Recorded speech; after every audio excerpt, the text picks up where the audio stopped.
സത്യം പറഞ്ഞാൽ ഞാൻ ഡിഗ്രി കഴിഞ്ഞിട്ട് PG ചെയ്യണമെന്നോ അല്ലെങ്കിൽ ഇങ്ങനെ ഒരു കോളേജ് സെലക്ട് ചെയ്യണമെന്നോ ഒന്നും ഉദ്ദേശിച്ചതല്ല. പക്ഷേ എൻ്റെ കൂടെ പഠിച്ചവരാണെങ്കിലും എല്ലാവരും അവരുടേതായിട്ടുള്ള സ്ട്രീമിലേക്ക് പോയി. പക്ഷെ എനിക്ക് ടീച്ചിങ് എന്നുള്ളൊരു ആസ്പെക്ട് എനിക്ക് ആഗ്രഹം ഉണ്ടായിരുന്നു, ചെയ്യണം എന്ന് ആഗ്രഹം ഉണ്ടായിരുന്നു.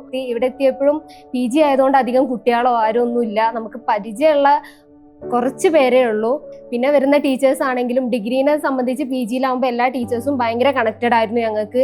അതുകൊണ്ട് തന്നെ ഞങ്ങൾക്ക് 2 വർഷമാണെങ്കിലും വളരെ ഈസി ആയിട്ടും ഓരോ കാര്യങ്ങളും എളുപ്പം കഴിഞ്ഞു. ഇപ്പം നമ്മളെ സെം ആണെങ്കിലും സെം ബ്രേക്ക് ആണെങ്കിലും എല്ലാത്തിലും അങ്ങനെ ഒരു ഫ്ലുവൻ്റ് ആയിട്ട് അക്കാഡമിക് ആണെങ്കിലും നമ്മുടെ ആയിട്ടുള്ള മറ്റ് കരിക്കുലം മീറ്റേഴ്സ് ആണെങ്കിലും എല്ലാം അടിപൊളിയായിരുന്നു. പിന്നെ ഇപ്പം എന്താന്ന് വെച്ചാൽ ഇനി ഇത് കഴിഞ്ഞ് അടുത്ത് എന്ത് ചെയ്യും, അല്ലെങ്കിൽ ഇവിടുത്തെ ഞങ്ങൾ എങ്ങനെയായിരുന്നു ആ ഒരു ഗ്യാങ്ങീസോ അല്ലെങ്കിൽ ആ ഒരു പ്രയോറിറ്റീസും ഒക്കെ ഇനി എങ്ങനെയാവും എന്നുള്ളതൊന്നും അറിയില്ല. പക്ഷെ ഞങ്ങൾക്ക് എല്ലാം കൊണ്ടും ഞങ്ങൾ 5 പേരാണെങ്കിലും ഞങ്ങൾ വളരെ എൻജോയ് ചെയ്തിരുന്നു. പിന്നെ ഇവിടെ മിസ് ചെയ്യുന്ന കാര്യം എന്ന് വെച്ചാൽ എനിക്ക് എല്ലാ കാര്യങ്ങളും മിസ് ചെയ്യുന്നുണ്ട്. കാരണം ഓരോ ചെറിയ കാര്യങ്ങളിലാണെങ്കിലും കൂടെ ഞാൻ ഭയങ്കര ഡിപ്പെൻഡഡ് ആണ്.